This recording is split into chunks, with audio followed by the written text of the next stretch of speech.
Microsoft recently announced their Majorana 1 quantum computing chip, and I've had a few of you reach out to me and ask, what will this actually do?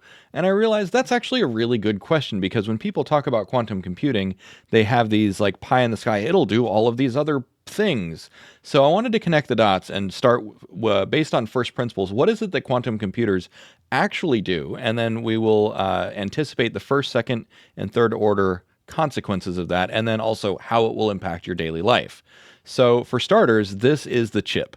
You see it, Majorana 1 is the Microsoft's new quantum computing chip. It uses the Majorana fermion, allegedly, although there's still some debate out in the sphere as to whether or not it actually uses that.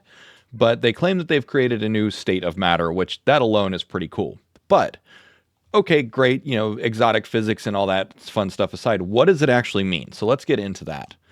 So first and foremost, where we really need to start is what is it that quantum computing actually does? Now, after doing some research, I found that these are the 5 primary things that quantum computing and quantum algorithms are actually already being used to do or can already theoretically do. Now, we don't necessarily have the right substrate. We don't have quantum computers that can scale up, but these are things that they can do. So number 1 is number factoring, which has huge implications for cryptography. Quantum simulation, so that's basically native, like real world level simulation of atoms and molecules so that you basically solve chemistry. Complex optimization, which is exploring large problem spaces. This is why some people think that quantum computing could help you train AI instantly, which is basically, hey, you've got a giant neural network, well, just feed the neural network into the quantum computer, and then the neural network is fully optimized on the other side, and it's basically magic. Not actually magic, but for us mere mortals who don't understand it, it looks like magic. It is completely indistinguishable from magic. Next is unstructured search. So basically, if you have unsorted data, that if you ever took computer science, you know that sorting algorithms, like some people love them if you're really nerdy, but for other people, sorting algorithms are just like, oh, why?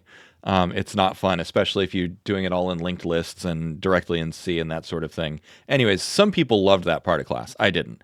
Quantum computers are really good at that. Next is linear systems. So this is basically massive equations. So and think of like physics simulations.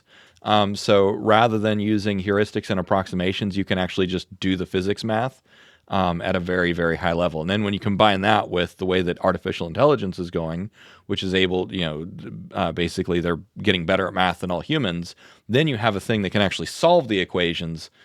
It's lights out for anything that you want to simulate it on. That can, if it can be represented by math, it can be solved. TLDR, quantum computers solve math forever. All right, so first order impacts are going to be stuff like crypto disruption. So basically, if you have an encrypted file, you can decrypt it, hypothetically. That's one of the first order consequences, which is one of the reasons why nations like both America and China are just recording encrypted data from their adversaries, because they're like, well, we can't decrypt it today, but sooner or later we'll be able to decrypt it, namely if quantum computing comes out. Now, this is a really big deal, and it'll actually feature kind of centrally in the rest of this video. Next is medical acceleration. So drug development, basically you say, I need a molecule that does this, find one for me, or design one for me. Furthermore, you can also hypothetically feed it in and say, here's a genetic circuit, figure out what this gene does and figure out how to fix this gene defect. So you could hypothetically eventually cure stuff like Crohn's disease. We'll talk more about that. That's more of a second or third order impact. But at least designing a single molecule, that's what a medicine is. That's what a drug is. It's like, I need a molecule that does this. It binds to this receptor and, breaks down this protein or whatever. We've already seen that you don't actually even need quantum computing for that. With some of the latest gen tools, there was what was it? I think it was the latest thing by DeepMind. Was it Alpha Proteo actually simulated like 500 million years of evolution and designed a protein that doesn't exist in nature? And it's just like, okay, cool. Didn't even need quantum for that. But quantum could probably do it faster, or at least help the process. Next is stuff like supply chain. So basically, one of the reasons that like the price of eggs is going up is, well, avian flu. Uh, but we could cure avian flu. We could just cut it off at the source. But another reason is, remember when we had the tanker get jackknifed in the canal, in the Suez Canal, and that like threw global trade into chaos. Part of that is because logistics lines are not particularly optimized, or rather, they're over optimized to the point that they're brittle, and so there's no resilience in them. Anyways, my point is that all kinds of things in terms of getting goods and materials from place A to place B at a global level is an intractable problem to run any kind of centralized management, which is why free markets exist. But then you empower free markets with quantum computing, and everything gets where it needs to go and is more resilient against disruptions. Another thing is data. So this is another kind of Orwellian example, though, is that one of the biggest challenges that intelligence communities and law enforcement has today is that there's more data out there than they can sift through. Now, of course, NSA, if you're watching, you're probably like, ha, that's what you'd like to think. Apparently, the NSA had like the biggest banks of computers since they started, and who knows what they have now. Anyways, but at the same token, it is still an intractable problem for many companies and nations that want to sift through huge amounts of data. In many other cases, there's just more data than you know what to do with. Training AI, medical breakthroughs, those sorts of things. And then most interestingly is nuclear fusion. With advanced physics simulations, you can probably calculate exactly what kind of magnetic field harmonics you need to optimize nuclear fusion.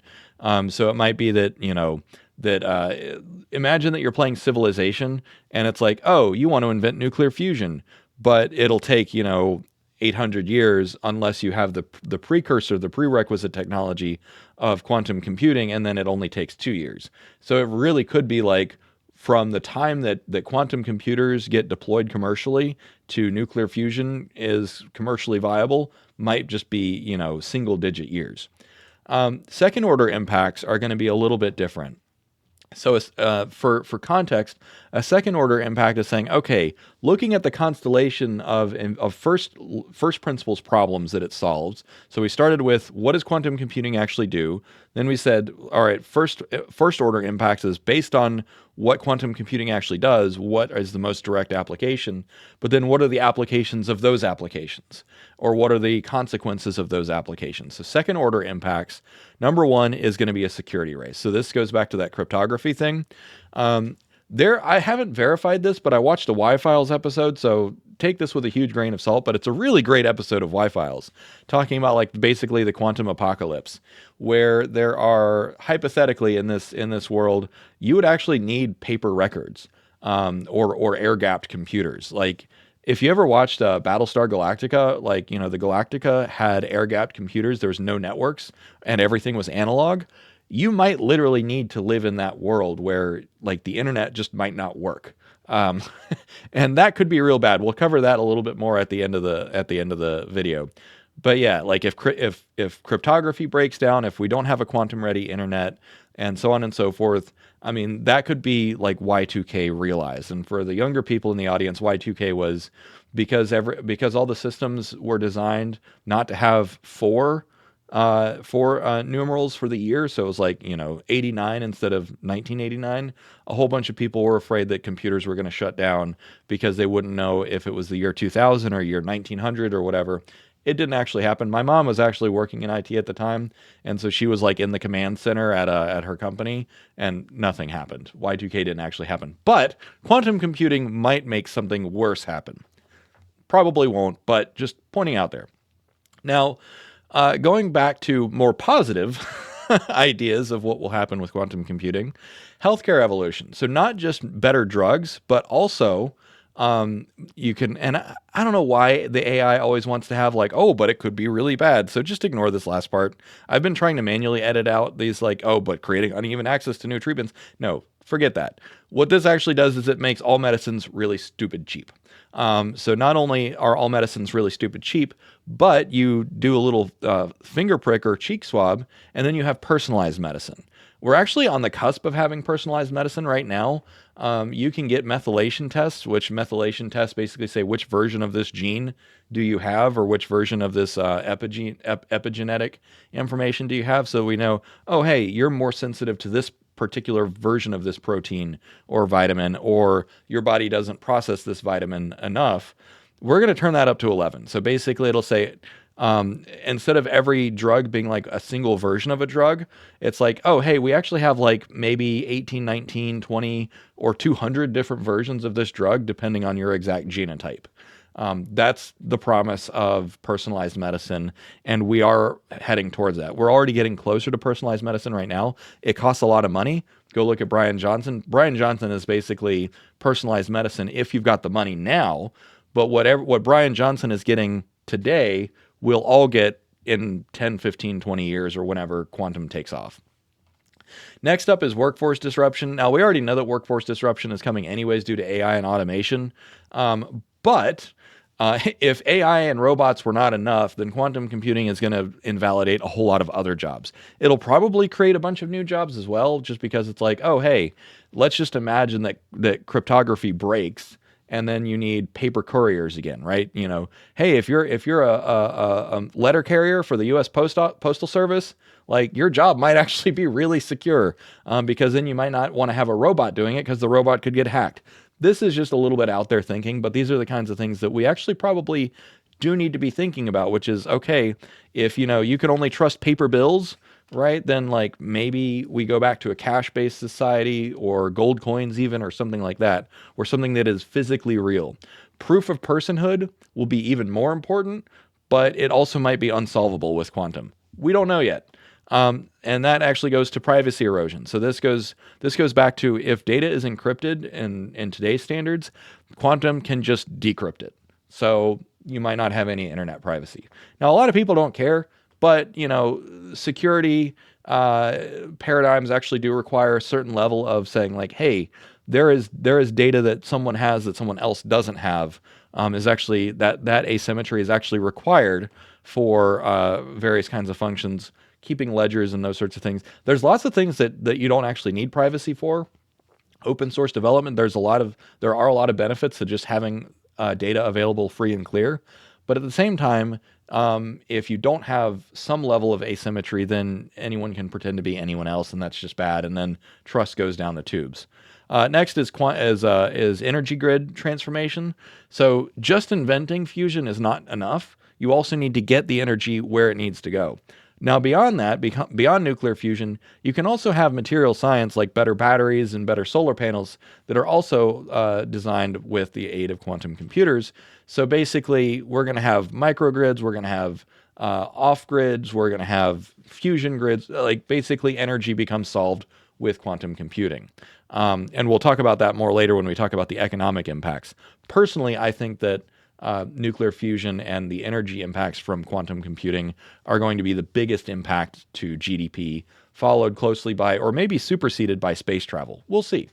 All right, third order impacts. So third order impacts are basically just saying, okay, we can, just as an example, a third order impact of the invention of electricity is this video you're watching today. Electricity enabled electric lights. Okay, that was a first order impact. Then it enabled long distance communication via telegraph and phone lines. That was a second order impact. And then we did the digital revolution on top of all that. So that was a third order impact. So watching YouTube and watching me is a third order impact of the invention of electricity. So that's an example. So a potential third order impact of the invention of quantum computing could be, number one, life extension. Just plain and simple, we achieve indefinite lifespan. And someone asked me, what is the difference between immortality and indefinite lifespan? So the technical definition of what we're trying to achieve with longevity escape velocity is indefinite lifespan. Indefinite lifespan basically means you don't die of natural causes. It's not immortality, because immortality basically means it is impossible for you to die. That's not physically possible, at least not in a materialist standpoint. Now, if you do a lot of psychedelics or are super spiritual, then you probably believe that you have an incorporeal, immortal component of the self. But when I'm talking about indefinite lifespan, I'm talking about like your human shell doesn't expire. That's really kind of what we're looking at. So cure all aging, cure all disease, and those sorts of things. Next up is space. So even if you just have nuclear fusion, I think the estimates is a direct fusion torch drive will get you to Mars in about 3 months. That's just, okay, we figure out fusion, we go to Mars, we get out of the solar system. We can go catch up with the Voyager probes in a matter of months, probably, or years, because you can keep accelerating. Now, if warp drive is physically possible, quantum could help us figure it out. So if you've been keeping up with the news about, UAPs and UFOs and those sorts of things, those craft, which basically everyone acknowledges that they exist, they operate by physics that we don't understand yet. If we're right, then quantum physics or quantum computing, could help us understand how to make those kinds of craft. And if that's the case, then like the whole universe is not off limits. Like, you want to colonize the Andromeda galaxy, go for it. Another third order impact would be, again, coming back to this post-quantum security. Now, it is possible to have like quantum ready blockchains and those sorts of things. I think that like Solana and Ethereum are working on being quantum ready. I don't actually know. And again, some of these things are kind of hard to predict because it's like, well, we don't really have the quantum computers yet to really predict what they can do. When quantum scales, we might say, okay, it does more than we thought, which would be interesting. It might also do less than we thought, which would be disappointing. But these are things that we need to be thinking of. And again, it wouldn't actually surprise me if we end up in a state where, at least for a brief period of time, we need to have a paper-based economy and all networks need to be air-gapped. Next is a predictive economy. So here's when I talk about like free markets and kind of what I talked about with logistics is it's presently an intractable problem to allocate resources efficiently. And so what you have to do is you just say, okay, let's create a market with price signals so that the market, the hive mind of the market knows how much of what goods and resources to provide at what price, because it's basically an optimization and allocation problem. What I'm basically saying is that quantum computing might invalidate the need of money. And so what I mean by that is that money right now serves several really important functions, coordination functions, namely storehold of value, medium of exchange, and unit of account. Well, if quantum can do everything that we think and more, a third order impact might be that you actually don't need the friction of money. It might actually be less efficient to use money in a quantum future. And in that case, you just say, okay, we look at we can model literally every single human, every single thing that they want or need, and then we can just give it to them. Now, that reduces a lot of other things like, okay, well, what if you want something that someone else wants? There's only so many yachts on the world. So if it doesn't eliminate scarcity, it probably won't eliminate money. But we could eliminate the need for money for most goods and services like your electricity or your water or whatever. Because no matter how rich you are, like, well, okay, I take that back. I was about to say no matter how rich you are, there's only so much water that you need. But then you see in the news someone like Kim Kardashian uses like 250,000 gallons of water a month or something, way over her quota. This is due to the LA fires and those sorts of things. So anyways, but this leads to the last point, which is power bifurcation. So basically, it could go in one of two ways, and I think I agree with a lot of you that it would be a bimodal outcome, which is basically either we figure it out and power becomes fully decentralized forever, and we end up in a solar punk future, or we end up in a cyberpunk dystopian megacorp future.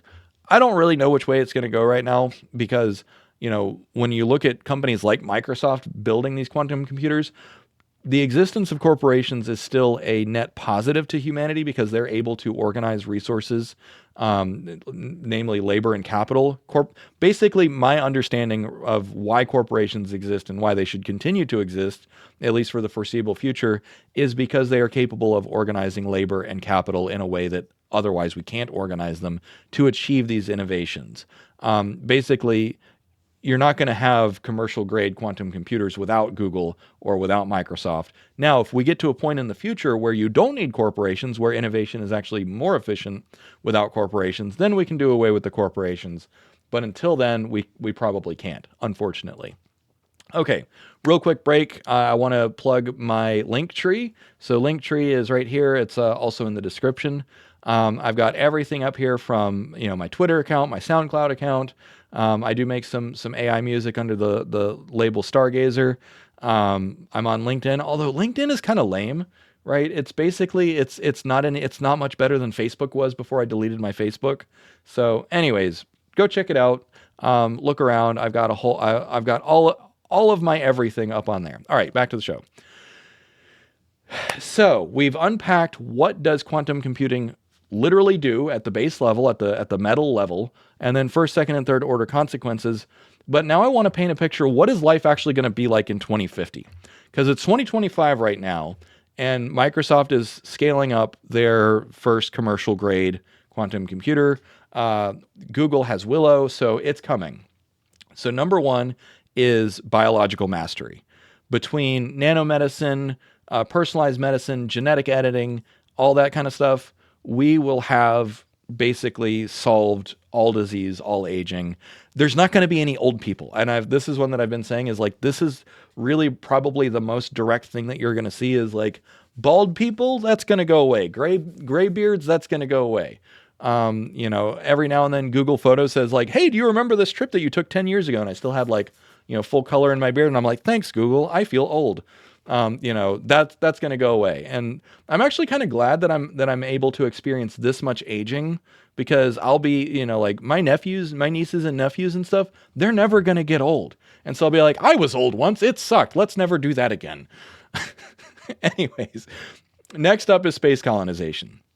Elon Musk wants to get to Mars. You're not going to really do that. You're not going to meaningfully colonize Mars with chemical rockets. I'm sorry. At the very least, you need fusion rockets to make it practical. But also the amount of energy that you would need to survive on Mars, because it gets a third of the sunlight or a quarter of the sunlight that Earth does because it's twice as far away. I don't remember the exact numbers, but it gets substantially less sunlight. So you're not growing crops effectively on Mars. It's really cold on Mars. You need to recycle 100% of everything. All of that is really, really energy intensive. So if you want to get to Mars in any meaningful capacity, you need fusion. If you want to survive on Mars in any meaningful capacity, you need fusion.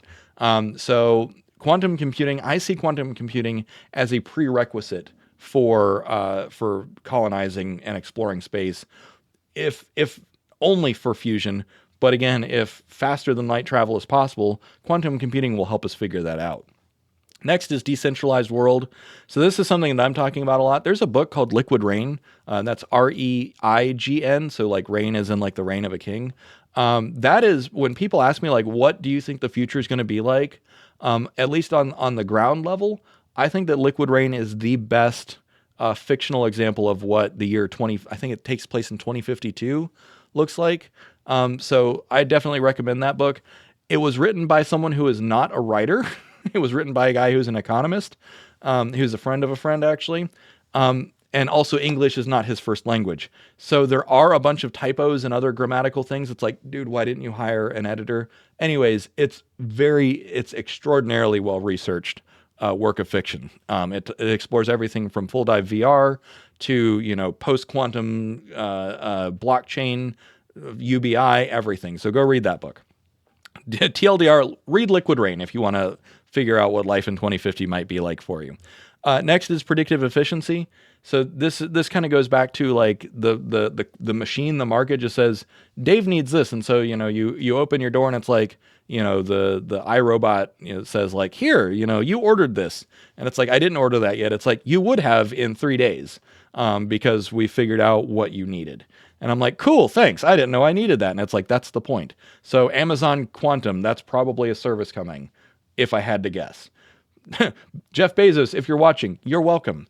Anyways, moving on. So power distribution, this again goes back to that Elysium model. So if you ever watched that Matt Damon movie Elysium, where it's basically the elites just say, you know what, Earth is a polluted, toxic dump. We're just going to rule from a Dyson ring or whatever it was called.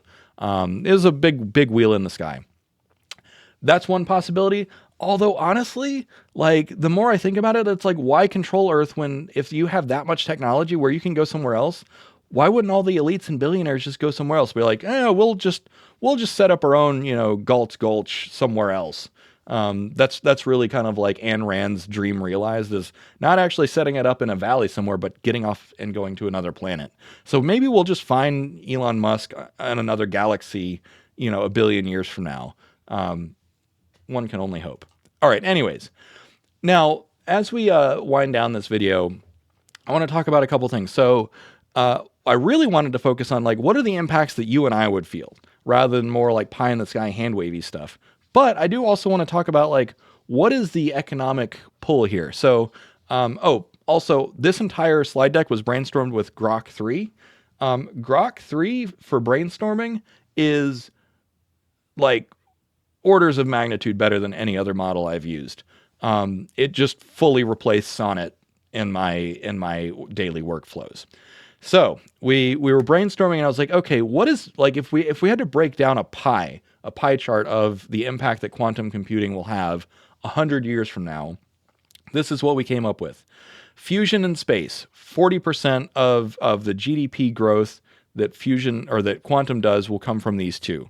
So quantum optimized fusion reactors, space travels, that will generate literally quintillions of dollars in human GDP. I'm not going to say global GDP because we're going to be multiplanetary. So when I'm at, like, it goes beyond trillions of dollars, it goes beyond quadrillions of dollars. We're talking quintillions of dollars worth of GDP that is going to be added just by fusion alone. But you combine that with space travel, and it's just like, that's, the entire economy of Earth today is going to be a drop in the bucket. It's going to be like a nasal spray. Not even a drop. It'll be a nasal spray in terms of compared to the GDP that we will have in the future. Next is healthcare.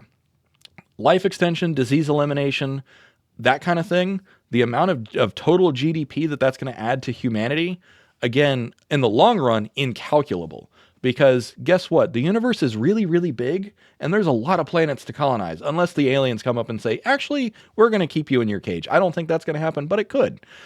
Anyways, we're going to need a lot more humans to populate the entire universe. So, yeah. And if humans keep dying, that really kind of puts a hamper on that whole expanding across the cosmos thing. Next is supply chain optimization. I don't know why Grok is really obsessed with supply chain optimization, but on the same time, coordinating markets and coordinating economies, that is a really big deal. Like, it's kind of boring, at least to me, but I know people that love that kind of stuff. Like if the trains always get there on time, if your star freighters get there on time, great. That will definitely improve the economy. Next is quantum security. Honestly, I would have thought that this would have been a bigger thing, but Grok says, no, it's going to be a little bit smaller. This is like the substrate. This is like, the internet. You just want the internet to work. But it's really the business that happens on the internet is what you really want to see happening. And then finally, AI enhancement. So this is going to be like, AI is its own thing, but quantum will improve AI. And by the way, AI will probably also improve quantum. So you're going to have a little bit of a virtuous cycle there between AI and quantum. But in terms of real impact, in terms of something that physically exists, not just in data, fusion, space, healthcare, those are going to be the biggest impacts in terms of total GDP. So this is why companies like Microsoft and Google are investing billions into quantum computing. All right, so let's get real weird. Let's take this and just run with it. Let's call it fourth order consequences. Number one, accelerated evolution. Like I said, we've already got narrow AI that's simulating millions of years of evolution on an individual protein level. But imagine if we could simulate millions or billions of years of evolution on an organism or species level. That is not outside of the realm of possibility. So it's like, imagine you say, okay, hey, humans need to live on Mars, so why don't we just simulate a billion years of human evolution on Mars, see what comes out, and then change our bodies to be like that? So any planet that you need to go live on, you want to go live underwater, simulate as if, like just as a thought experiment, simulate a billion and a half years of evolution, imagining that it's like, did you ever watch that movie Waterworld? I think it was a Kevin Costner movie. It was the most expensive movie ever made until Lord of the Rings came out a few years later. Anyways, humans had started evolving gills behind their ears. Evolution doesn't happen that fast, but with quantum, it probably could. Next is full cyberization. So this is a shout out to all my Ghost in the Shell fans out there. Basically, if you can recreate the human body, but perfectly designed with machines and nanomaterials and metamaterials, you can probably get rid of your body as it is. And I don't mean Ship of Theseus replacing, a neuron with a fake neuron. I mean like full on metamaterials that are like, you're not even thinking about it right. With full cyberization. Next is Enter the Matrix, full dive VR, that kind of thing, which is like you could have full dive VR that is more real than real. And wouldn't this break your brain? What if you're already in a full dive VR session right now, like that Rick and Morty episode, and you've forgotten that you're actually some person playing a game of your life? I would have picked a different game, I think, unless I wanted to go through it on hard mode. But anyways, next is mind uploading. So this is one that I'm still really skeptical of because we don't really know what a mind is. A mind could be like a soul that's operating out here, kind of not really coupled to the current level. But then what if the mind is just matter? I don't know. I'm very skeptical of mind uploading. And then finally, machine telepathy. So telepathy, there we go. So if you have quantum-enabled neural networks that are entangled with each other, then you could literally share a mind with anyone that you wanted to, which is like that weird scene from Demolition Man. So anyways, if you know, you know. Finally, I want to just wrap up with what's going to happen if this comes out quickly. And this is kind of like the worst case scenario. Like I said, I don't really think that this is going to happen, but I call it the Great Disintegration. If quantum computing comes out and it becomes widely available and it destroys cryptography as we know it, the internet melts down. You basically, everything, you wake up one day, the internet just doesn't work, right? Like your phone stops working, the internet stops working. Only analog stuff or digital stuff that is not connected to the internet still works. All digital services could hypothetically collapse. The next consequence of that is the financial systems. All banking systems fail because they all rely on high-speed digital transactions. If you can't trust any digital transactions, your credit card stops working, everything stops working. Privacy becomes a thing of the past. And this is not just, corporate espionage. This is national espionage. This is privacy at every level for everyone, unless, of course, you've got air gap systems or paper filing systems. Next is global trade. If you can't communicate globally, you can't bank globally, guess what? Global trade also collapses. That means made in China, gone. Made in Brazil, gone. If it's not made locally and driven to you with a diesel burning truck, then it probably won't get to you. And then finally, if all of this collapses, then you're going to end up with a very, very fragmented, kind of compartmentalized society where it's like your town is going to want to be as self-sufficient as possible. Now, am I saying that this is an outcome that I think is likely? No, I don't really think that this outcome is likely, but it is still within the realm of possibility. And so I think it's worth talking about. All right, I hope you got a lot out of this. I know I tried to put a lot into this because this was a lot of research into one video, but thanks for watching to the end, and I'll see you next time. Cheers.